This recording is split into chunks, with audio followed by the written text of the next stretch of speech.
అందరికీ నమస్కారం. కవి కోకిల గుర్రం జాషువా గారి ముంతాజ్ మహల్ కావ్యం నుంచి ఒక పద్యం వినిపిస్తున్నవారు బాలసుబ్రహ్మణ్యం కలవలపల్లి. అతివ చక్కదనము అభివర్ణనము చేయ కలము సాగదు ఎట్టి కవివరులకు, చేయి ఆడదు ఎట్టి చిత్రకారులకును, చెలువ చెలువ మెల్ల చిలుకరింప అని ముంతాజ్ మహల్ అతిలోక సుందరి అని వర్ణించాడు గుర్రం జాషువా గారు.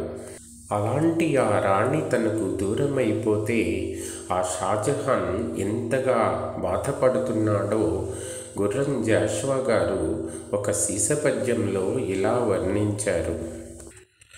పయనంబు సాగించు మొయిలు తిన్నెల మీద కనుపింపలేదు నీ కాలిజాడ, అరవిచ్చి మురిపించి మెరుపుల తోటలో మిట్టాడలేదు నీ మేని కాంతి, కొమరారు నిండు పున్నమ చందమామలో భాసిల్లలేదు నీ ఆసలవము, సచరాచరం వైన సర్వం సహా వినిపింపలేదు నీ విమలవాకు.